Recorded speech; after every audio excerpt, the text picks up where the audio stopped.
What's going on, everybody? Welcome to the Alex Cuesta Show. How's everybody doing out there on this Thursday, May 9th, 2024 for episode number 123? David, it did that weird thing again. We're in between like the countdown and our so it was the up again. I didn't, but like our countdown to the countdown. It didn't look like it actually was live when we did our weird. It was weird. I don't know. That was bizarre. But anyway, hi everybody. Welcome to the show. We appreciate everyone out there watching right now on X, on YouTube. If you like what you hear today, give us a like, share, follow, subscribe, repost, follow, all that good stuff. Go find us on the Alex Cuesta Show everywhere you can find us. We are on a quest for 4,000 followers on X. So please, please, please, please go give us a follow there. We're at 3,595. And on YouTube, let's get to 100 people. Get us over there. Give us a subscription. We're sitting at 63. We should be able to get that easily because our guest tonight is awesome. But before we jump in with her, I just want to give a shout out last week's show like we always do. We had our buddy on, one of my best friends, Rudy Kolich, on, and we had an awesome show talking, stock stuff and fitness and just everything overall and just his kind of journey. He's just been around everywhere. So it was lots of fun. But we don't have much time tonight with our guest. So I want to jump right into it right away. We are excited to have her on. Let's bring her in now. She is Simona Mangiante Papadopoulos. She is an attorney, journalist, entrepreneur, and former legal advisor to the Presidency Office of the European Parliament. Simona, what's going on? Hi, Alex. Thanks so much for having me, and thanks for this great introduction.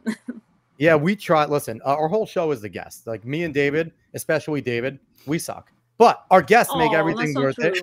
You can't suck because you're Italian, so it should be fine. See, I like your style. I definitely want to talk a little bit of Italy. I know we have a lot of American politics going on in our kind of thing, but let's start off there. What do you feel about the Italian president? Well, I was a very firm supporter of Giorgia Meloni, but let's be realistic. She disattended many of the promises she made to the Italian citizen. Actually, she completely contradicted the platform she was voted upon. So I reconsider my opinion. I don't like electoral slogans. I like actions. All is about actions, and that's why I love Donald Trump, and I support Donald Trump in my adopted country, United States of America. So I'm Italian American right now, and I'm very proud of it. So Georgia should reconsider to review her promises and implement them for good. Go ahead, Dave. Yeah, I was gonna say when Meloni was first running is when I heard the most about Italian politics. Yeah, and all that stuff, and be like, oh, look at this based person running. And then if she gets in, that'd be awesome. And then I've heard very little since then, but I've heard that she's just rescinded on so many things. It's been very globalist in a lot of ways. Yeah, exactly. She, many people notice she's more aligned with Joe Biden, even though she made of Donald Trump and his campaign her political debates just to get voted. She was promoting Italy first and the Italian make Italy great again, right? Yeah. But then it happens that she did the opposite of what she voted. She was voted for. So I really hope she will finally be independent enough, or she will gain this independence to be the leader we were expecting her to be. Absolutely. So I have a question. Since you were involved in European politics heavily before, coming over to America, are European leaders kind of afraid of that Donald Trump of whatever country label? Because we saw it with Boris Johnson. He ran on Brexit. He was very similar. People were saying, Boris is very much Trump-like. And then, boom, uber globalist. We find out everything about him during COVID. Maloney seeming to be going on a similar path. Is there something about like the Europeans that when they get kind of lumped in with Trump, they feel the need to kind of push back and like, hey, I might be on the right, but I'm not like him type of deal? Well, Trump isn't a threat for the strong European leaders, but definitely is a threat to the globalists, and there are most of them who think about preserve their position more than their people, their political goals. So obviously, you have a lot of people that love to be in the box because they love to be managed by somebody else's agenda, and there are few enlightened people who actually are afraid to push forward the people's. I always say people talk denigratory in the denigratory way about people's movements, like the will of the people. They are populist. But actually, that's what politics is about. It's about to act in the interest of people. So I don't care about this indoctrination of political ideologies that don't find any benefit, don't make any benefit to the people. So you have the weak European leader, yes, which are the most, unfortunately, which are completely following the globalist agenda, Joe Biden. Then you have few enlightened one, think about Hungary, where they're really strong and they are going toward their principles. They're implementing their principles. Don't you know he's a fascist? Don't you know that? Anyone that's a populist, that's a strong, right wing, they're fascist. That's the label, right? That's what they go around. That's the dictatorship of the politically correct, right? We have to talk in a certain way. We have to show we have to be sheeps. Otherwise, we are Nazi, fascist, extremist, white supremacist. Even me as an Italian, sometimes they call me white supremacist. So I want to laugh about something. I was like, as I was like, finding your social medias, things like that, just like going into that, I ran across something funny. People were saying that you were a Russian spy, and I found that hilarious. Like, number one, you're Italian. Number one. And number two, it's like, I guess that's what it is when you get closely associated with Donald Trump. Like, people, they know who your husband is, right? And he's one of Trump's right-hand men.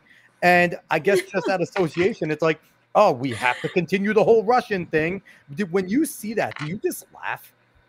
In the beginning, I thought I walk into an asylum because, only crazy people could. I tell you, even like you can see like, oh, stop pretending you're Italian, you're a Russian spy.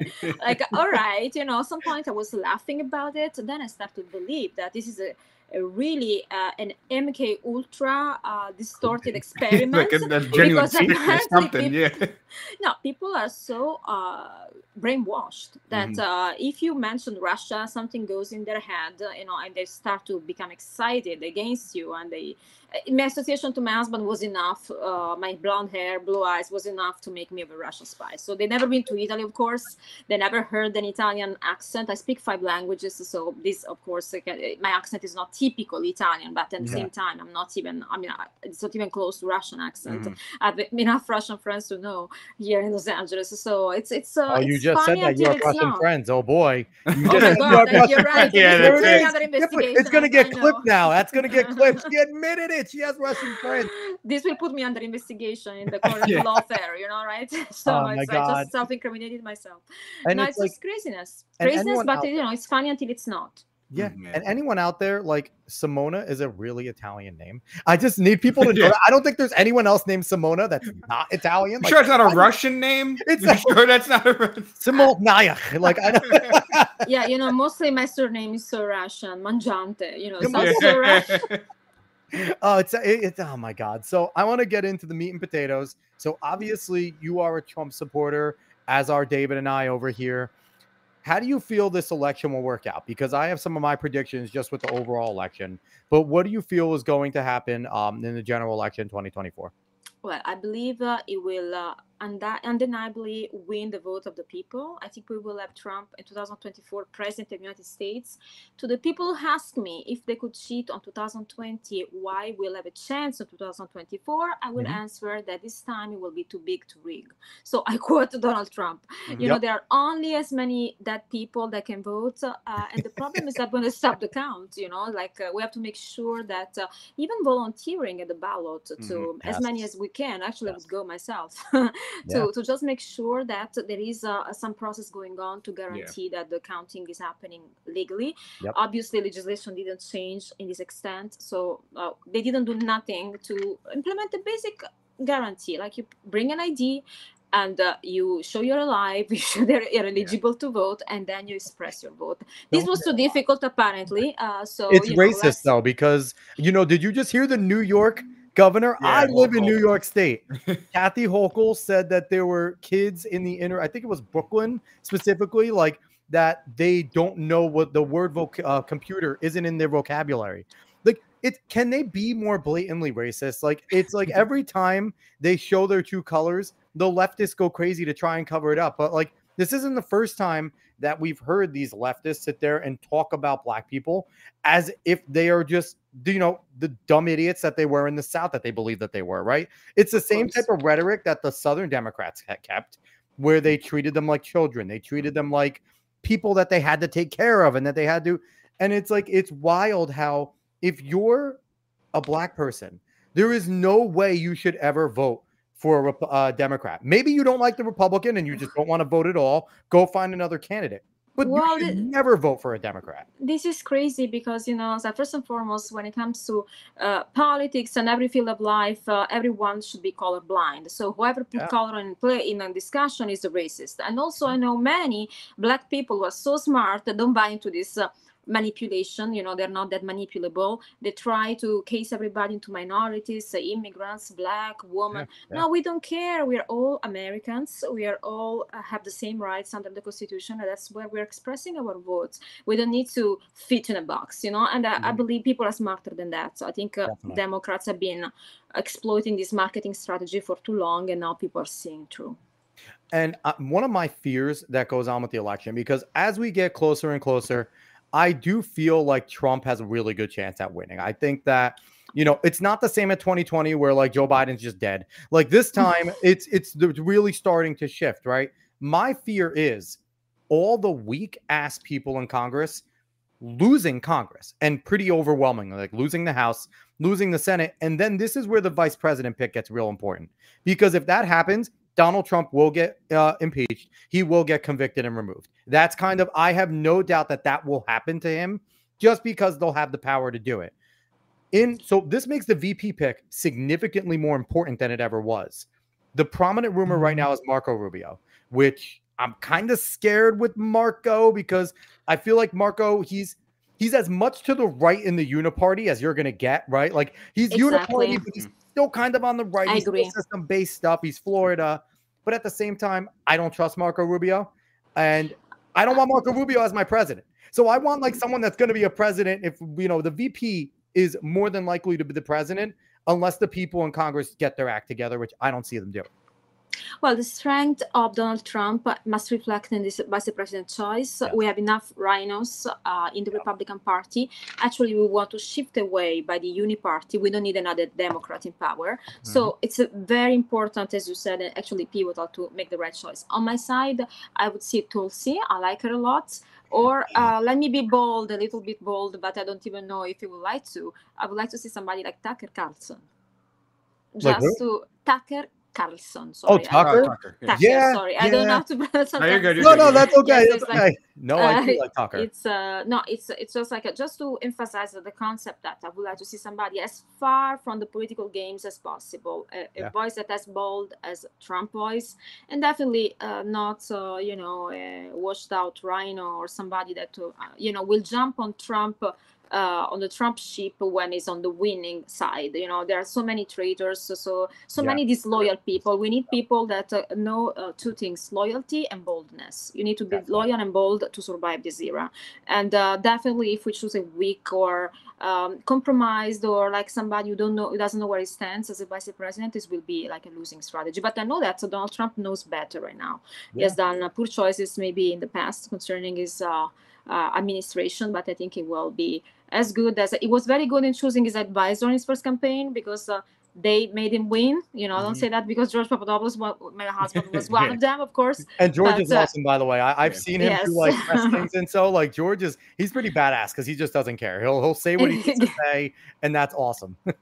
Exactly. So I said you should choose somebody like George and all the other that brought him to victory in 2016, and then perpetuate this type of people in the administration as well. You need loyal, bold voices, real fighters. Dave, I don't like rhinos. What do you feel about Tulsi? I think I've given my opinion on Tulsi before. How do you feel about Tulsi as a potential? I don't necessarily love Tulsi. Tulsi worries me slightly, but I honestly right now I think she's just fine as a pick compared to a lot of others, especially that. You want to see her as president? Because that's the thing. This VP pick is a strong potential to be president. I know, but the only really good thing I would say is that she's definitely not a part of the Democratic Party anymore. That's a good thing because they just hate her outright now. They do. So that is one of the most beneficial things. Plus, she has been better than she was. I mean, I don't think she's necessarily trustworthy on some of these topics. But then again, I mean, like, Trump is not exactly the most conservative out of anybody. So honestly, Tulsi's not even like that far off from some of those stances. And I do find the Tucker pick interesting from Simona here because Tucker's name has kind of gone away, mainly because he's doing his own thing and he doesn't seem to want it. But I think Tucker, honestly, from just the standard pick of just going for the most people that would want to see it, the most fired up base that would want to see it, Tucker would get people the most fired up as a VP pick. Definitely. And I would hope that Trump really thought about it because in some of the ways that names are being thrown out, it's like he's kind of playing somewhat identity politics with who he's trying to pick, which I don't like in general. I don't like that in general. In his defense, though, I agree. You pick who's going to you think is going to help you get the most votes. Yes, that's true. But the thing is that do you think that is going to help the Republican ticket in 2024 when people are getting more and more sick of identity politics? That's the thing. Well, I never vote for a gender. I don't vote for a color. I don't vote for a group. So let's start to vote people for what's best for America, and let's look at that. I don't feel personally as a woman. I don't care if the president is a woman or is a man. I just want a competent individual. That should be enough. So I think we should really remove this type of talking, and not because we are extremists or we are insensitive. No, actually, just because we want to have common sense. Just go back to common sense and look what matters. I don't care if in power there is a woman or a man, if it's an excellent individual. So I hope the Republican won't fall for this game, and as long as people will deliver the message, we don't care. What we care is what your agenda, how my life will improve, and how you will get rid of the current situation, which is awful. The situation in America right now is in complete decay. Definitely. And the thing, like, the reason I want to see Tucker at this point is the memes. Because of the fact that he interviewed Putin, it's going to be like, hey, he did it. They're getting the guy that's close to Putin. Tucker loves Moscow. So that's why, honestly, at this point, let's go Tucker. Let's get the memes. Let's start the meme war over again because the meme war helped Trump win in 2016 too. So let's do it. So I want to jump into one of your area of expertise since you're an attorney. All the trials going on. Now, I say all. They're whittling down real quick, right? Fani Willis is basically on the ropes for her career. There was an indefinite stay on the Files one, right? So now all we have left is Alvin Bragg, and there isn't even actually a law that they're holding, that they're trying. Like, what are they even trying there? Election interference isn't a law. So what exactly is Donald Trump being tried for in New York? Well, there is one expression to describe what is happening, and it's called lawfare. Yeah. Without even entering into the specific on every mixed trial, we're witnessing the weaponization of our Department of Justice to a political end. So what is actual interference? It's actually trying to sabotage a candidate, preventing this candidate to be eligible, preventing people to vote for this candidate, scaring his supporters. So we have seen so many investigations and persecutions, not even prosecution, taking place, that the real question is, what is the justice for? What is this new phenomenon we are looking at? And, there is only one box everything fallen, and this is lawfare. And we should absolutely take a deep look into that, because it's one of the biggest vulneration of democracy. This is from the legal stand and the legal point of view. Actually, as a lawyer myself, I'm horrified and petrified to even witness an abuse of the justice system to manipulate politics and interfere in the election. There is nothing like think about in the era of social media. They keep censoring people by accusing them of electoral interference by, for example, expressing their opinions, right? But when freedom of speech becoming election interference, and when actually putting people in the impossibility to be eligible for election for politically motivated trials and prosecutions, that's election interference. Hiding Hunter Biden laptop is election interference. Not prosecuting real criminals sitting in the White House, this is election interference. So we should reset the notion of these legal categories and trying to make people aware of this basic concept. The justice system should serve one purpose, and is to prosecute crime and to deliver blind justice, not going after one man and everyone who supports him, just to scare people out, to express the support for Donald Trump, or to make him ineligible. Let people make their choice. That's it. That's all we ask. So where are the DAs and attorneys on the right that are unwilling to go after Joe Biden? Like, we know Joe Biden's committed crimes. Like, that has been obvious. And it's kind of one of those things where I get it. People on the right, we don't want to use that. We stick to your philosophy, right? We don't want to use lawfare. But, comes a point where they're trying to take off the candidate that the people want in the conservative movement. So when does it come to a point where we have some really good, attorneys general around the country? We have some very good DAs on the right, but it seems like none of them are willing to do what Alvin Bragg, who is a DA of New York State. He's not even like he's not a federal, and he's willing to take on the president. Fannie Willis, they're willing to take on the former president. Would you encourage any DAs on the right to start taking that stand and put Joe Biden on trial for something? The man's committed a ton of crimes. Well, they should actually, what they expect from justice is to do their job, to carry their prosecution based on evidence, probable causes, and just deliver justice to the people. Now, I don't care if the person in question is Joe Biden or Donald Trump, but what I can see is that all the trials against Donald Trump are inconsistent in material. They go after Donald Trump for overvaluing his property, while we know that Mar-a-Lago is much more than $18 million, right? Or to pay hush money to a questionable porn star, Stormy Daniels, resurrecting stories from years and years ago. These are immaterial cases. None of us is affected by. They prevented him to bring evidence. Yes, these are the same people that tell you Bill Clinton did nothing wrong because he just got a blowjob in the Oval Office. Like, these are the same people that'll say that, but they're getting mad at Trump for potentially having sex with a porn star when he wasn't in office at all. When it was years ago. I mean, exactly. I don't think this is something that concerns me as a citizen. I think that doesn't affect my choice in any way. But what affects my choice is Joe Biden selling the country for his own interest to foreign forces like Ukraine. So this is a completely different level of interference and selling. Actually, why we're paying so much taxes of our own money to fund a war that we have nothing to do with, because Joe Biden and Hunter have specific interests. I worked on a documentary exposing that specifically. But what I'm expecting from justice is just to deliver actually a fair process. While we are assisting to a targeting, literally persecution of Donald Trump and again all his associates and people who support him, and we have complete impunity on the other side. It looks like it's ridiculous. There is they are completely blind on the Biden side. So this is lawfare. Actually, even manipulating and even neglecting evidence of crime when it comes to their convenient candidate, it's lawfare. Not only persecution and targeting of one candidate or anybody else for political reasons, but even completely granting impunity to commit any sort of crime. Imagine if one of Trump's sons had done anything close to what Hunter Biden has done. I mean, this would be like probably global news. Here, not only the Department of Justice, but even the media, the mainstream media are hiding the story. And this is, to me, election interference, because we're not making people aware of the situation as it is. And we're talking about facts, not conspiracy theories, not opinion. We're not speculating. We are just talking at evidence. I'm excited for Barron Trump to really get in. I know he's a delegate right now over in Florida. I think Barron, he looks a lot like his dad.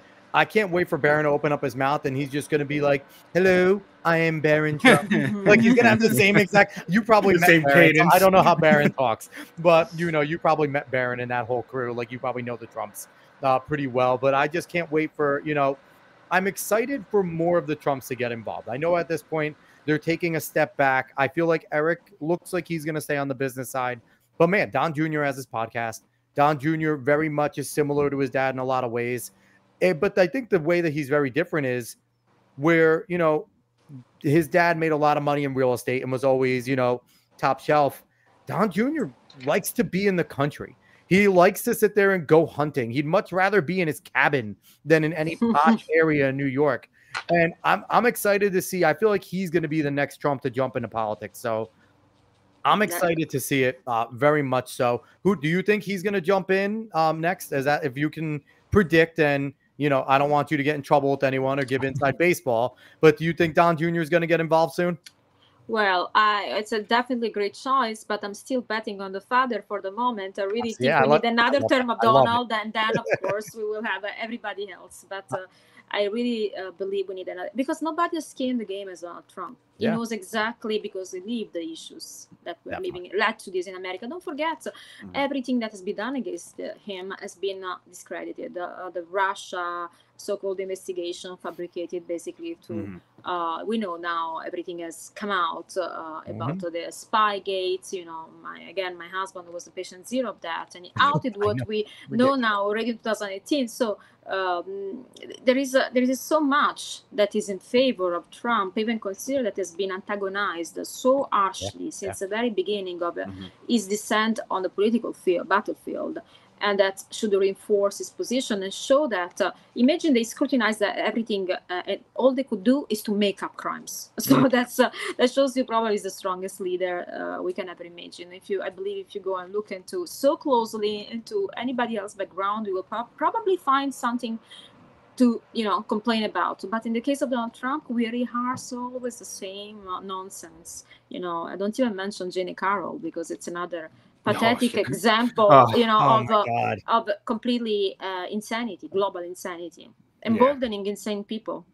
Yeah, she is absolutely insane. Yeah, definitely don't look into David. David's killed a few people, so don't look into David. Yeah, don't look into So I want to jump into some bills before we have to let you go. There is the Supreme Court ruling that is going to come down probably in June about presidential immunity. Did you listen to that? I listened to some of it on C-SPAN. I couldn't do it. I had to just stop from my job. But did you listen to the oral arguments? And how do you feel that is going to be ruled? Well, I believe that it's really interesting, the timing, because the sitting president, Joe Biden, actually is the one that is interested the most to have this bill passed, because on the other side, we have a former president, Donald Trump, who has no privilege, even as a former president. We have no respect for the institution whatsoever. So yes, we want to say that during the mandate, the president is not liable of being attacked by lawsuit, but yes, by criminal proceeding. This is an argument we can carry if we know that our justice system operates as it should. But in the current status of facts, we know how the justice system is a weapon. As a political weapon. So how to interpret this bill in the light of how we're using the justice system? Are we talking about immunity, or we're talking about another tool to be used? Because I don't think they will allow Donald Trump to benefit of it anyways, as they didn't have any respect for the institutional role he embraced. Not only we didn't have, there is such a hatred, the Trump derangement syndrome, that we don't respect him as a man, but we don't even respect the institution of the president that incarnated for a while and as a former president. So that's my actually worry. I think we should go back to make justice blind again, to make it justice fair. And the only way is a change of administration. I don't think we should ever use their tricks, these dirty tricks of weaponization, but we should use our institution to prosecute crime. And the fact that Joe Biden is a criminal and his son is a criminal, well, they should be above the law. 100%. So I want to jump to Florida. And, Ron DeSantis has been a fantastic governor. I've really liked a lot of the things that he's done there. He's been pretty based, pretty on top of the culture war. They just passed and he just signed into law a ban of lab grown meat in Florida. As a person that has, always been small government, I don't know how I feel about a governmental body telling people or telling private companies what they can and cannot do when it's something that, we can choose to put harmful things in our body, right? If we want to put lab grown meat in our body, we should have that right. How do you feel about the bill as they passed it, and do you agree with it? Well, I get your point. The less interference by the government, the best. The government shouldn't tell us what to do. It's our choice to decide either not to take a vaccine, for example, include a vaccine when it comes to health issues, so either not to buy this type of food products. I believe that this bill is motivated by raising health alarm. For example, I make example with Italy, where all these products are banned. We don't have them simply because we don't want to leave people the choice to potentially take something that can backfire on their health. Now, if this is the angle, he has a point, but I still believe that freedom is a choice. I mean, I would still prefer that to let people the choice, because there are so many other poisonous things in the market. It's also cutting a huge market for this product, and will affect also that type of economy. So we have to think also about this aspect. But overall, I can see why DeSantis tried to pass this bill, or is just trying to push this bill from the health perspective, because we have so much poison in the food that we don't even realize every time we eat what we vaccine would be like the least of the problem when we think we go analyze whatever we take in our body. But I am pro freedom in general. I don't think this is gonna solve the issue. Banning this is not gonna solve the issue of probably we should educate people how to eat well and let people choose what to eat. It's a little bit more information again. Agreed. I didn't agree with Bloomberg when he banned like the big gulps over in New York City. So I feel like this is something similar. Go ahead, Dave. As long as you don't ban pizza, I'm fine. Yeah, that's true. New York pizza, though. It's got to be New York, Connecticut, Jersey. Other pizza Chicago's decent. Everywhere else, they can ban all that. No, New York is a good Italian pizza, actually. Yes, it does. Go ahead. I was going to say that I do find it interesting because I, of course, have seen all the arguments about it and everything, from a libertarian perspective and all that stuff. But sometimes I feel like we get a little too simplistic with these arguments when we do them, because I feel like a lot of people that frame these things kind of frame them in a way where they basically want no government at all, which is fine if you want that. That's fine, but at least frame it in that way, because they since you don't want any government putting any kind of anything in their power, then you wouldn't want any law being signed. But when it comes to laws such as these that are being passed, I'm not saying that I'm completely in favor of it or whatever. I haven't looked into it, but there's no exact recompense for the public against those that do lab-grown meat if something were to go wrong with it. Unless you have certainty that they could win a lawsuit against companies that probably have the money to buy the lawyers to really get them off, then there's no way for the public to necessarily know and fight back against things that could harm them, which is generally what you want someone to have the power to do if you're not going to have the government help them in that situation. Good point. But if they That's a very good point, actually, Deb. It's a very good point. I agree with you in this extent as well. Like, so we can't be an anarchy, complete anarchy. At some point, we should have a superior body that advise most of us that are ignorant in certain fields what to do with that, and obviously including in your state possibly nocive is not the term, possibly poisoning food is a duty of the government to lobby people. So I totally get this point too. But I didn't study yet from a scientific point of view what is laboratory created meat is about. Yeah, what exactly happened. I am actually of the opinion, that also education in the field of nutrition is very important, because I see very, very bad habits that could good habits could prevent a lot of diseases, including diabetes, and these are also raising cause of deaths in the United States because we have a lot, overwhelmingly portion of sugar. So we should actually control a little bit everything, little more, because when it comes to food control, if you have a look into Europe or Italy in particular, you will see it's so much more strict. Do we feel that as an abuse from the government? No, I think it's a form of protection as well. But depends. It really depends by how damaging this can potentially be. But I get your point. I get your point, Abby. Yeah. Dave, I hate to cut you off. I just want to get to the last thing before we lose Simona, because Simona's got to go in a few minutes. Sorry, Dave, but quickly, no, you're fine. I just want your opinion. The House passed the anti-Semitic hate speech bill. Yeah, I think it's going to die in the Senate. I don't think the Senate's going to take it up. I want your opinion on how you feel about Congress basically saying that you can't say verses from the Bible or from certain holy texts out in public without it being considered hate speech, because the words that are there, if you look on the website that they are citing, they're pretty damn stringent, and some are actually pretty vague that left up in their interpretation. So how do you feel about that bill? Well, that's really odd to frame from the legal stand of view. I don't know how even to define hateful speech right now. It's very difficult, a legal definition, a description. I believe we are always escalating divisions and hatred while we promote this type of bills. Isn't hate speech protected speech under the First Amendment as well? It is. Yeah, it is. So, yeah. But again, we are making it a point that certain categories should be protected by the same hate speech that can be addressed, or based on religion reason. I am a Christian and I believe in God, but I also believe that from the macro management of the government point of view, we should have a like approach. We shouldn't, our beliefs that where we carry the law should be inspired to God. We shouldn't use the Bible as the law. You know what I mean? Otherwise, we risk to become like Islam, where we bring the Quran, and we should. I don't like this type of talk, this type of reference. I think respect should be mandatory. If you want to make mandatory, let's define what hateful speech is, and let's ban it for all.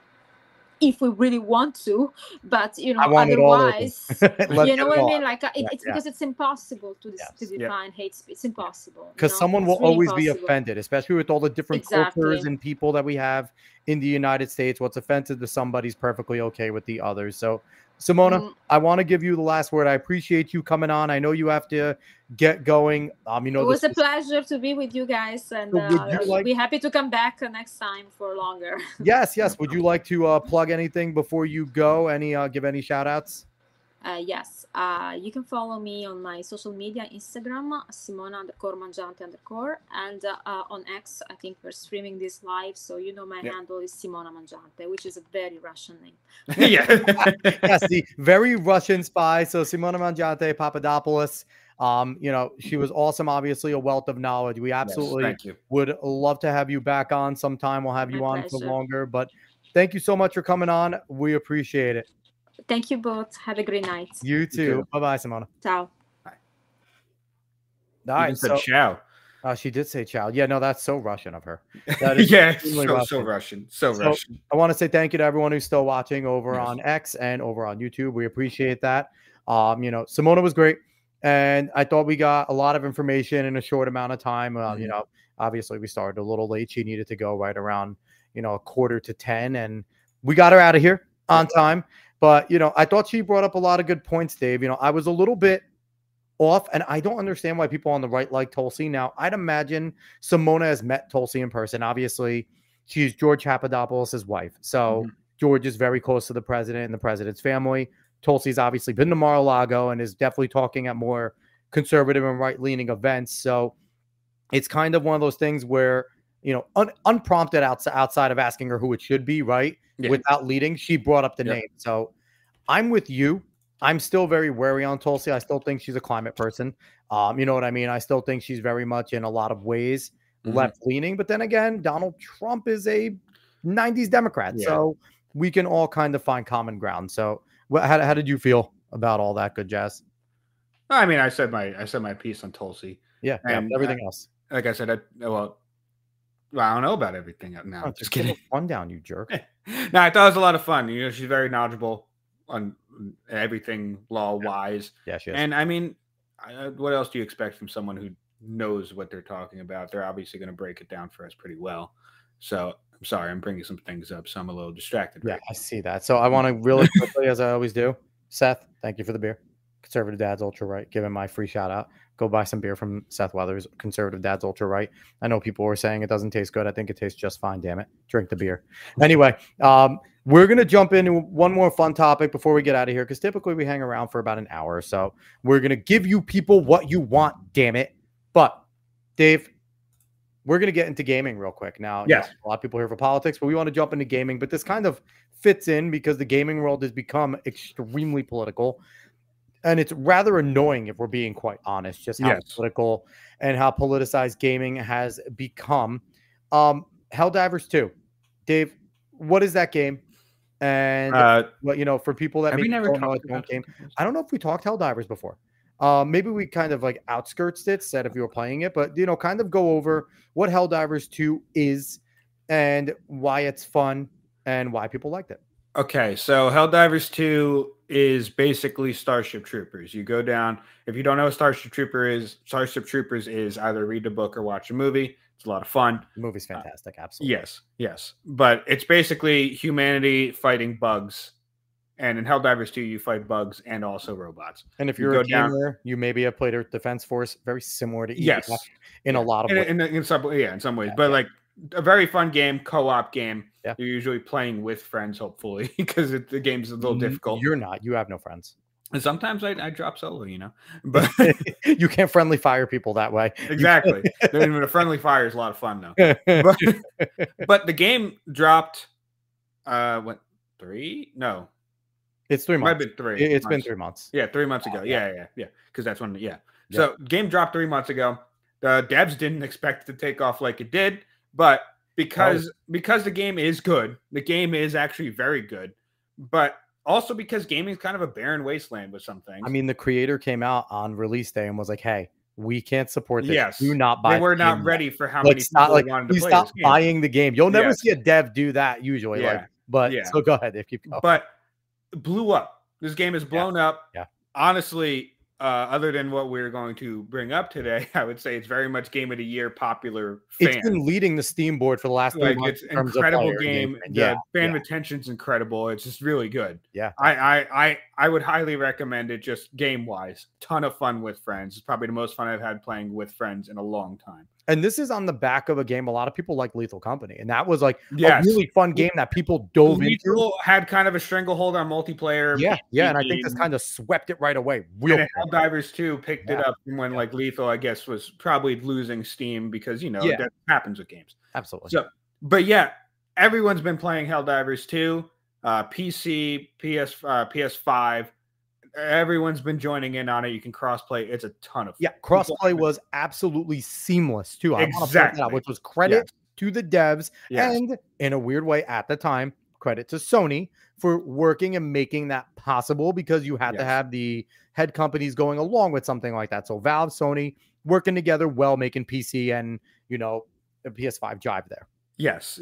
And the devs did very well throughout this whole time. Yeah. Before what we're going to bring up real quick. I'm going to do it, but they've done very well getting fans good graces because they're just having fun. Yeah. They don't even they were fucking around when they had put flying bugs into the games and they were showing up in people's missions. Yeah. And people were like, "What is this?" And the CEO is like, "I don't even know what you're talking about. Like, they don't exist." Just memed everybody. Yeah, exactly. So people were having fun with the game. It seemed like a genuinely fan friendly. And if you hear anybody yell for democracy, it's probably because of this game. I can't. No, it is 100% because of this game. So yes. So the controversy here that happened and is still happening, I would want to say, is that so Sony and Arrowhead is development team, agreed on the fact that they're going to have to tie in, even on Steam, on PC, for people to get a PSN account in order for them to play. Yep.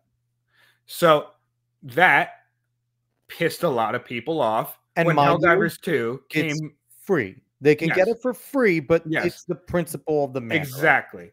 And because it pissed a lot of people off when they came down and they said, oh, and they kind of put it in their normal style of how they kind of list a major order for people, but it's like major order.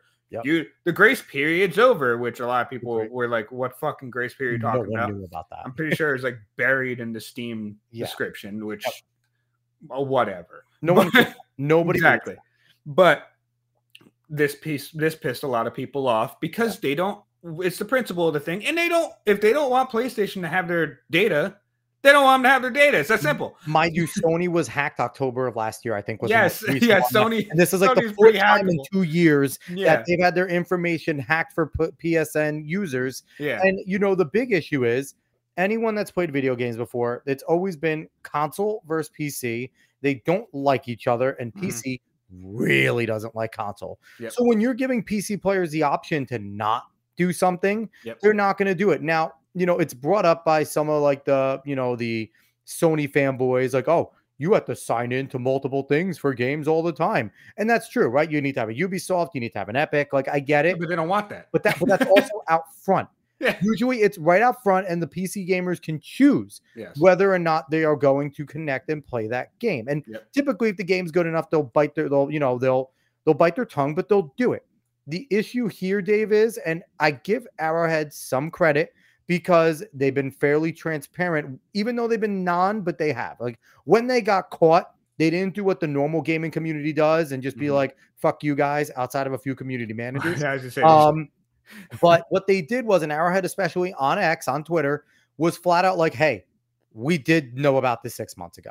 And in order to play the game, cross-play it, we decided to suspend it up until X amount of time. It was buried in there. It also takes longer than 6 months to even set that kind of process up. Yes. So that's why they even had that grace period as well. Yeah. So the thing is people are pissed about the fact that this wasn't a known thing. Now, the gamers fought back. Negative reviews galore. Yeah. Refunds granted and refunds asked. I think even just refunds ended up being granted. At first, they were not.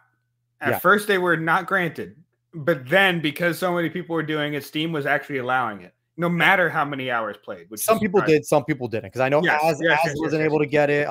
Stuttering Craig wasn't able to get it. Yeah.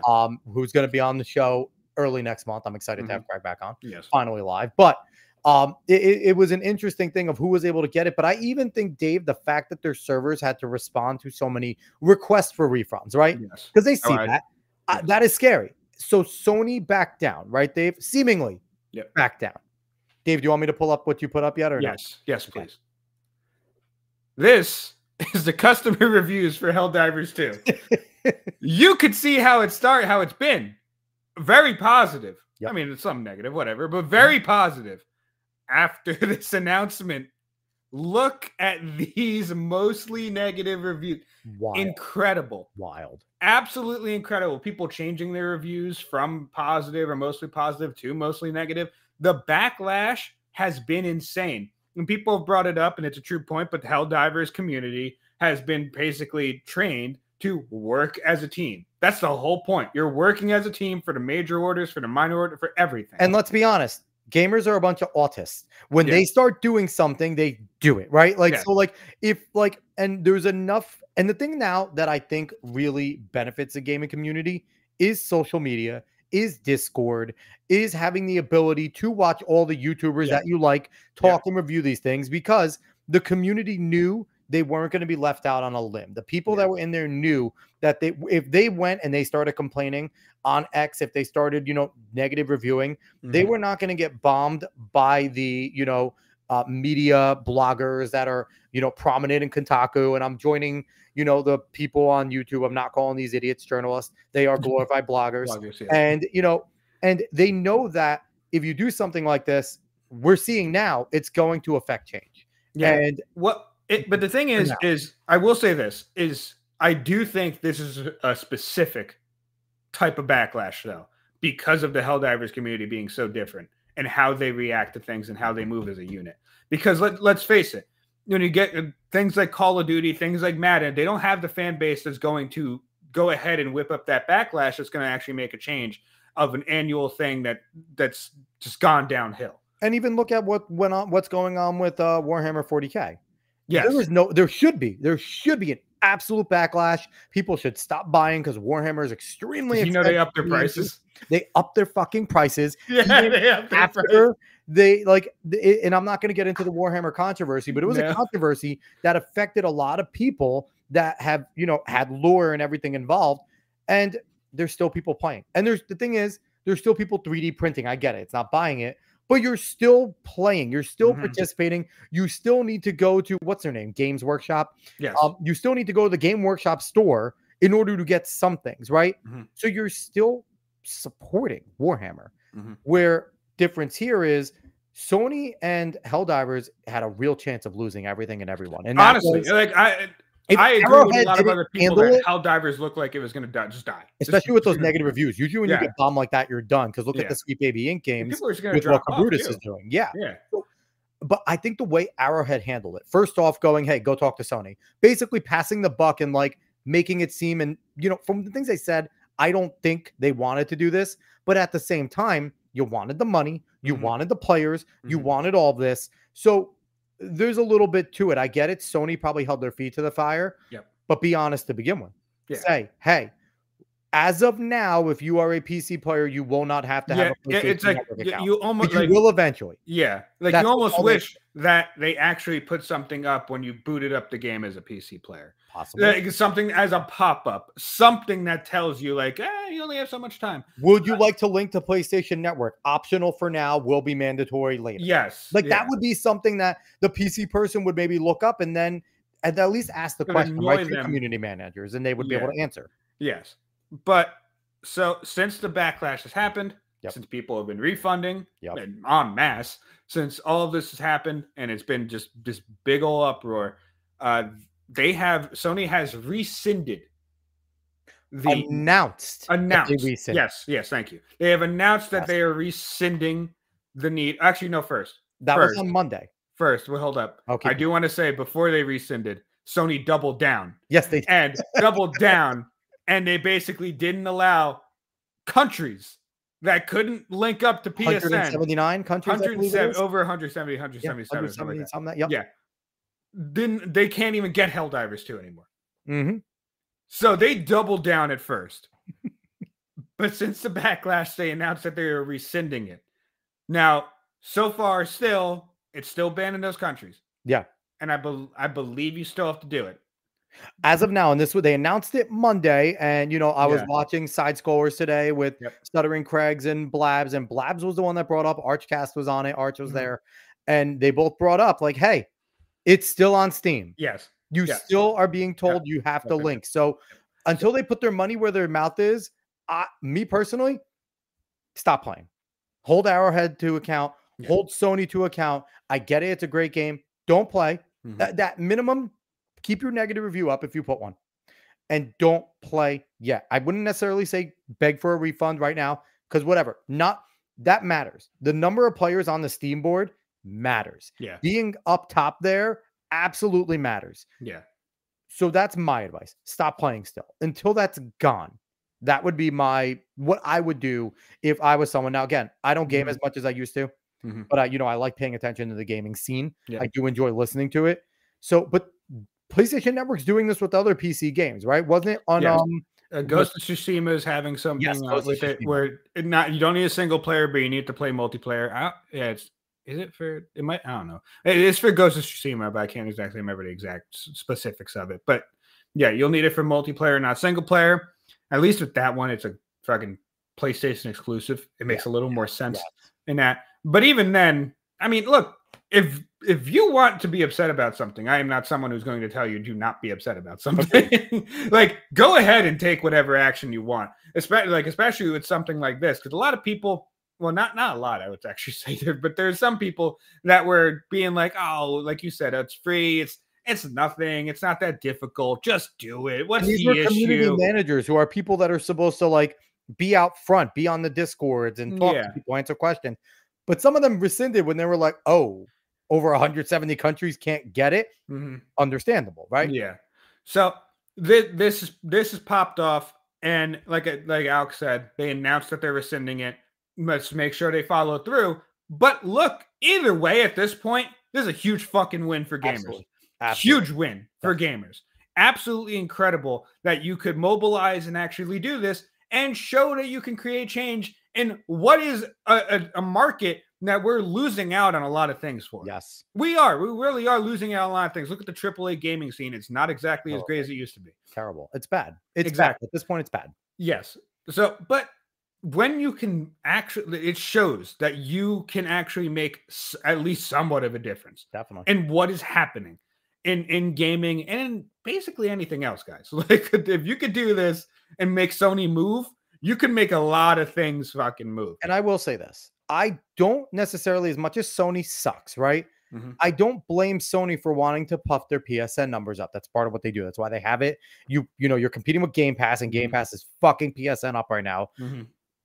But the fact that they weren't out front with it is the problem. It's a transparency issue. It's a transparency issue, like everything else. And not treating your paying customers like a bunch of dumb boobs. Yeah, yeah. And that's, I mean, the transparency issue is an issue it's all encompassing. Yes. That has been the big issue of, I would say, this modern day and age. Period. Transparency. Period. And it's funny because that's like the biggest buzzword, right? Everyone talks about how they're going to be transparent. And they're never, politicians, the corporations, never are. And it's like, and the only ones that are being transparent are usually ones that get gone after.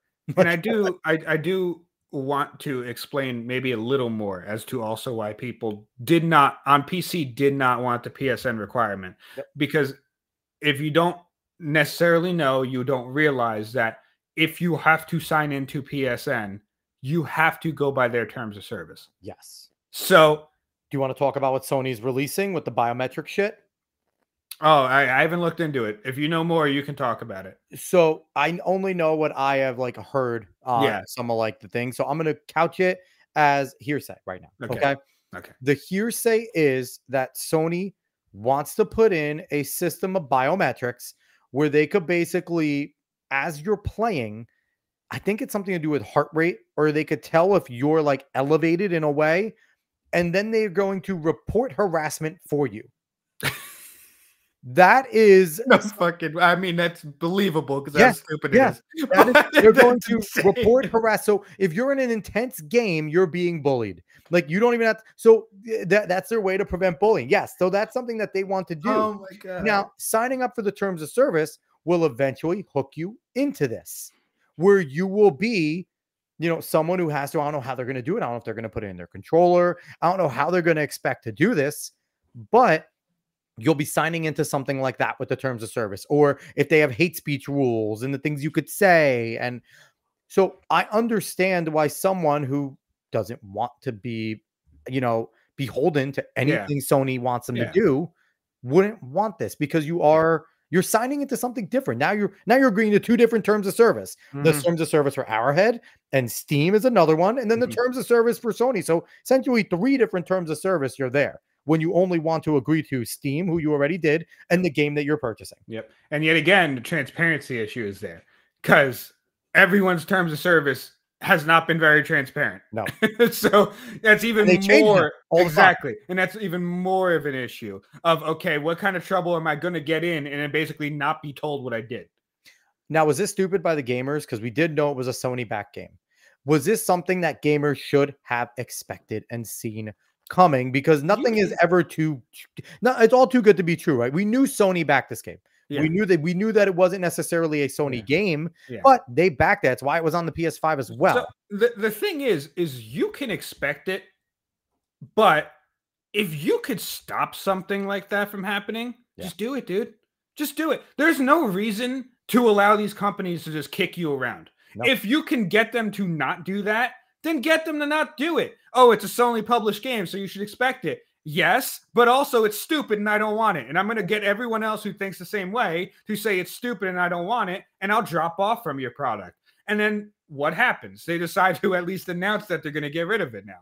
So if you don't like something and you have a bunch of people that don't like something, you don't have to say, well, oh, them's the breaks. You really can't do much. Unless you really want to play it. If you really want to play and give in, then capitulate. Not gonna tell you. If you want to do that, then you do that. But if you have the ability to stop some of these things from happening, then do it. There's no reason to not do it. Especially like there's absolutely what are you losing? What exactly are you're not? And I think this also hurts future games, right? That are affiliated with Sony, right? That is a Sony back game, but is going to be double. Like people aren't going to buy it right away. And it's going to hurt their it could be as good of a game as Helldivers is, but people are going to sit there and look at it and go, I remember what happened to Helldivers 2, and I'm a PC player, so I'm going to wait and see here. And then that game may flop, right? So and I think that this is a bad thing. Now, if they fix this up, if they clean this up, if they make it optional, and that's all you have to do. All you have to do is toggle it. Make it an optional thing. If they dig themselves out a hole, which they've already started, but if they dig themselves out a hole they created, which this hole was 6 feet, they were dead.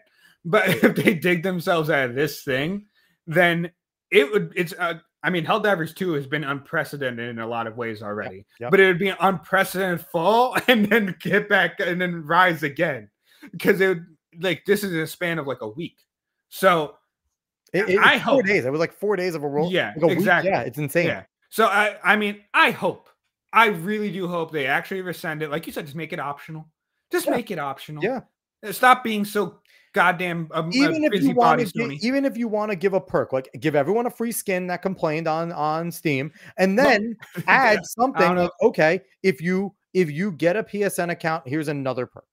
Give motivation. At least give them some incentive to do an optional thing. Something that would be nice. If you give gamers something, most of them will take it. I'm not gonna lie. It would be nice, wouldn't it? Yeah. But I hope because I like the game so much, and because everything, basically everything that has led up to this has been pretty much good with Helldivers 2. Yes. Like it has been such a fun time and such a good relief from what has happened in gaming with a lot of things people have to put up with, that I want to see it get out of this, and I want to see it be fun again. Because it should be. Because gaming is supposed to be fun. And the devs have been involved in a positive way, which we haven't seen in a long time either. That the developers have the involvement from the developers, from the media team. Some of the community managers suck. But outside of that, it's been very positive, and all like their propaganda they put on social media has been eaten up. And, it's been like people have legitimately gotten into these roles, and it's a bunch of, yes, females play it, but it's a bunch of bros broing out on these things. And it's bringing games, making them fun again, especially with the friendly fire. If you're bringing that friend who is a piece of shit and is going to do it, but that's the purpose of bringing them in, because they make it fun. So it's like, it sucks that all these good things are getting ruined by assholes. And it's like, I'm not someone who harps on like big corporations are just bad. Like I'm not that person, but the gaming corporations are fucking bad. Like it's like, it's not just, and it should be expected. Sony, Microsoft, they are garbage organizations, but we'll see. We'll see if Sony legitimately rescinds this. This is a big win. And if this is the case and Arrowhead continues to be a pretty damn good developer, flood them, support them. Yes. Give them spread this word of mouth. Get your friends who marginally game to at least buy it. Go board Arrowhead they probably can't fight the way we want them to, right? They're beholden. They signed the contract. But being as transparent as possible, they have been when they got caught, and basically redirecting everything to Sony, allowing the gamers to put pressure on that corporation. If this gets turned around fully, flood Arrowhead with support. That's also, so I'm like both right now. Don't play the game. Don't play it. Put their playing numbers, like make them off the charts. Take them off the fucking top games played, and make them feel it. Make Sony see this, and then make them move again. Because right now they announced it, but they haven't moved. The battle isn't done if you're a gamer trying to do this. Make them move. Words don't mean shit. Yeah, but take the win. Take the win. Be happy that you guys won. You guys won. That's a good thing. That's a damn good thing. Sony's huge. Exactly, and it shows a lot. So the moral of the story, take the win. Hopefully it goes right, and Helldivers 2 can be fun again. But last thing I want to, and then we'll get off gaming and get out of here. Okay. Microsoft looks like they're bowing out. of consoles is soon. I saw a little bit of It stuff seems about like Xbox is kind of like so was it a year or two ago they admitted defeat, right? yeah, Xbox they already admitted said they defeat in the lost. console Yeah. wars. Yep. That they said PlayStation Supreme, Nintendo's better, and Mhm. we're lagging behind. They know this, Mhm. and people forget they have a ton of skin in the PC game because PCs Mhm. are Microsoft machines. Mhm. Typically, you're not usually your Mac user usually isn't a PC player. They're Yeah. getting something that is ran on Windows. Yep. How do you feel the console wars will go? Like at this point, like I think they're is kind of. I PlayStation think they're dying as wars. and is You have all PlayStation this. going to stay around, or is it just going to be Nintendo hanging out at some point? Because I feel like if Xbox goes, they just keep on moving the PlayStation closer and closer to a PC anyway. That Nintendo is. is the only one that's kind of just like, hey, we're an arcade. In a Yeah, box. Have I fun. think Nintendo stays around for a while because Nintendo Just do whatever the fuck is they a want. whole other company in and of itself. It has its whole problems. But I mean, when it comes to Nintendo, there's one reason why I like them, and it's because when they make their games, like their official games, other than Pokemon, but that's Pokemon itself. That's not Yeah, Nintendo. that's But when they make their games, they make them predicated on how fun can we make this? yes. How much fun can this really be? And they fully buy into the theme, and because I've said this 1,000 times before. I absolutely love Mario Odyssey. I think it's an incredible game. But the thought of let's have Mario throw his hat on things and become those things is some of the is the dumbest thing to think of. And how do you make a game out of that? And he made an excellent one. I mean, all the different ways that they've done Mario, a Paper Mario, Yeah. Super Mario Sunshine, like Yeah. all this stuff, like the So- creativity to take your lead mascot and Yeah. not just keep him the same, because that's always the fear, right? If you Mhm. change him, can we go back? Yeah. And they've taken so many risks, and it's paid off with him. Yeah. So I think Nintendo is going to stick around with consoles. They just don't die. The Nintendo just finds a way. They I don't know saved it how. in the early '80s, and they're just going to keep. I going. don't know how they do it, Yeah. but I feel like they're gonna outlive me. They're They're just gonna dirtbags be with around. emulators and mirrors Yeah. and things like that. But in terms of making games, they just make fun games with Yes. their Yeah. properties, and they're Yeah. extremely loyal to their properties. Yeah, I can see PlayStation staying in for a little bit longer. Oh, hey, Dave, you put something in your background. I see Vegeta hanging out there. Yeah, he's been there. Look, But Goku's there too. You can see. I him see. It's Goku. Yesterday was today's Goku Day. May today's 9th is Goku Day, so happy Goku Day, everyone. Go ahead, Dave. Sorry. But no, I can see PlayStation sticking around a little bit longer. They probably already had the PS6 in the works. Yeah. So they're at least going to release that as a console. But the only thing is that they don't have like exclusives. They don't have much. PS5 didn't have a lot. So, and there's no necessary reason to stay in for them. And Xbox is just going to transfer, and they've already kind of started transferring, like the Game Pass and like Xbox, like gaming is on a lot of PCs now, built in. Mm-hmm. So I think what they'll just do is they'll basically be a competitor to Steam. Yeah. They'll make the Xbox, Game Pass will just be a PC thing. Yeah, and you'll have Steam, you'll have Game Pass, you'll have the Epic games, like you'll just have all of those. And I mean, yeah, what's Sony gonna do? So I feel like is another whole entire situation there. Well, I mean, with all the fucking launchers, streaming services, right? Yeah, it's the same streaming services essentially, but it's like Steam is Netflix, like right? Because Epic kind of is balls. Epic's you just use it for Fortnite, and that's about it. And outside of that, like you're looking, Steam is like the Netflix, right? Steam is going to make money as long as they continue to do what they do. They are always going to be profitable. But Xbox is going to be Disney Plus. It's going to operate at a loss. Like honestly, like Game Pass makes money. Don't get me wrong. Now it does, but when they're not putting out these console games that you're going to get to Game Pass eventually to always have, right? I think like we're going to see that just Microsoft is going to keep it around because of its name, right? Yeah. And I think it's going to be one of those operating at a loss things. Yeah. Yeah. And it's going to be interesting, the movement that's going to happen here, because I mean, we'll remember a time of console play and sitting on the couch and everything like that. But I wonder how much single player campaigns are awesome. Yeah, I wonder how much I'll go to the wayside if Xbox and PlayStation really do bow out in the future.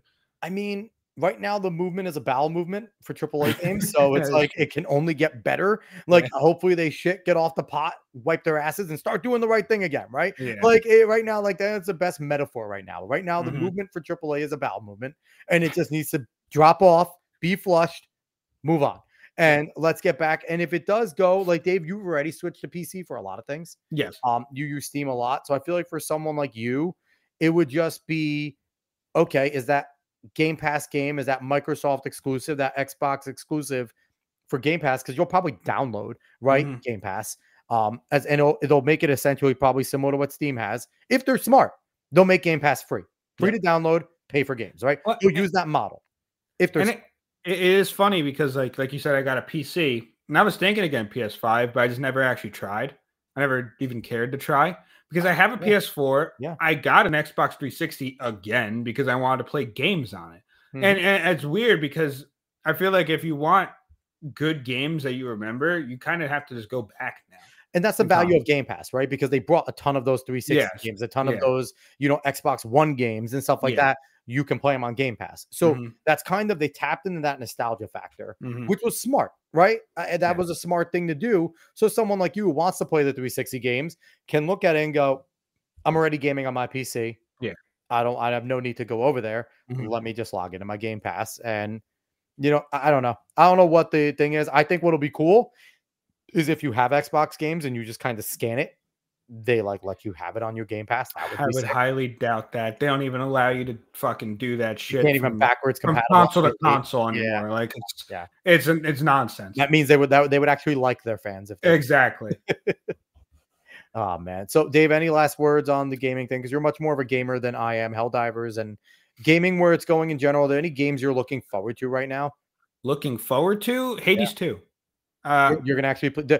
Listen, Hades 2. Look, a lot of God dick and God. I know Kotaku wrote a stupid fucking article about it, but the first Hades is a fantastic game. It's so much goddamn fun, and it has the same weird stuff about it, which is Greek mythology. I'm not, I'm it's gonna happen in Greek mythology. It's whatever. If you want to be horny in that game, go ahead. But Hades 2 is probably gonna be just as fun as Hades. Hopefully it's not Baldur's Gate and not everything's trying to fuck you. Well, it's D&D for you. But yeah, Hades 2 is probably gonna be just as fun as Hades 1. And I believe the initial release is actually happened. It's not fully released, but I think they have early release of Hades 2, which I probably should look into. But I think it's like $30 or something early or something like that. Yeah, and I've seen some stuff saying it is a pretty fun game. No, like I said, first game I sunk a lot of hours in that game. Love that game. I will definitely check out Hades 2 unless people are coming out like, man, it's nothing like the first game. It's actually really bad. But I doubt it. I honestly doubt it because as much as don't let Kotaku fucking decide to or Polygon mess up this whoever it was that wrote the article. Bloggers. Yeah, to mess up this image of that game for you because it might be a bit horny, but overall the gameplay was really fun in the first game. I'm assuming it's going to be just as fun in the second. And let's be honest, you can't be a person who was loving Stellar Blade and then get mad at Hades for being horny. That is very true. So it's like if you were somebody who was supporting Stellar Blade, supporting Eve, getting mad at them, putting a piece of cloth to cover more of her cleavage, accept the horniness of Hades. Just go fucking play the game. If it's a good game, who cares about we enjoyed God of War where we had to do mini quest of him banging chicks. The Witcher, he would come out of every tent and the girl, you would see plenty of 32-bit tits. So it's honestly, the whole entire gamers and the whole entire, we've always liked TNA. That's why DOA volleyball, Beach Edition was so much fucking fun. Jiggle physics were never at their DOA. DOA is amazing. The volleyball DOA was ridiculous. It was basically volleyball. It was incredible. Beach volleyball DOA was awesome. But I mean, the whole entire sexuality. We like this version. We don't like that version. Fuck off. It's always been in gaming. Okay. It's always been. It's the same people that read manga. It's the same people that like comics. It's the same borderline incels until they grow up and realize that people like the same shit that they do. There shouldn't be weird. It's so I'm very tired of the whole entire sexualization in gaming discussions. It's always been a thing. Yeah. Go away. Yeah. And it's just getting more real. So the boobs look more real. The asses look more real. So I guess we have to talk about it more. That's it. Except for Lara Croft, who looks like a guy now. Yeah, I know. But to be fair to the people who have called out the Hades 2 stuff, it's because it was the double standard. The double standard. It was prompted by people who were going against Eve and Stellar Blade. Just because people liked Eve. And they're going to play Hades 2, right? These people are gamers. Like you said, they probably liked Hades 1. Unless you didn't like Hades 1, you're probably not going to care about Hades 2. Yeah. But if you liked Hades 1, you'll sit there and say, these people are assholes, so they're double standards. But I'm going to play a game that I enjoy. As far as I know, the developers haven't been complete pricks or whatever like that. Maybe they have. And I just didn't look into it. I haven't seen it. But So far, that's probably the only game off the top of my head I can think of right now that I'd be like, yeah, I'm getting that because I know I'm going to sink hours into it. Very cool. So, Dave, this was fun. Always enjoy every once in a while. Thank you, Felt Simona, like we had a whole again. entire like second show, but yeah, Simona Yes. was awesome. If you guys want to go follow, throw it up again. I can't say it as nicely as she does. Simona Mangiante Papadopoulos. Follow her on Instagram there at Simona _Mangiante _. And on X, go follow Simona there at Simona Mangiante. Just one word. They're up on the screen there. If you want to see, for those at home, just go search that. If you want to follow us on social media, over on Twitter, it's at the A Cuesta Show. Facebook, it's the Alex Cuesta Show. And Instagram, the Alex Cuesta Show. So really hard there, guys. But if you're watching on YouTube, we appreciate that. You're watching on X, we appreciate everything. We have the Quest YouTube. We want to get over 100 subscribers. X, we want to get over 4K. I think we could do it. Definitely go out there, spread this word of mouth, go smash that like button, subscribe, repost, spread this word of mouth. That's the biggest way. If you like the guests we have, if you like the things we talk, maybe we'll do a little TED Talk at the end of each of our shows here where we kind of cover something maybe non-political. If we didn't talk politics, we maybe do a political thing at the end there. I don't know. It might be a cool thing for us to do, Dave. Just do a little ending segment. But that might be something we do. But definitely, we appreciate everybody for watching. And we'll be back next week. I don't know. We have another. Oh, next week we have your friend, Dave. Yes. Jeff to Fly You. He is fighting in his, what is it, his 7th professional fight? No. 5th? His 5th. So he'll be coming into his 5th. I might be wrong. Right. That is on the 18th. Yes. 4th or 5th. I'll be on the 18th. We're having him on the 15th. So a few days before, he'll be in heavy, training mode, still like cutting down. And so it'll be exciting. He'll be in an interesting mind state. It'll be a fun. He'll be in the killer mind state, and I'll be excited to talk to him about it.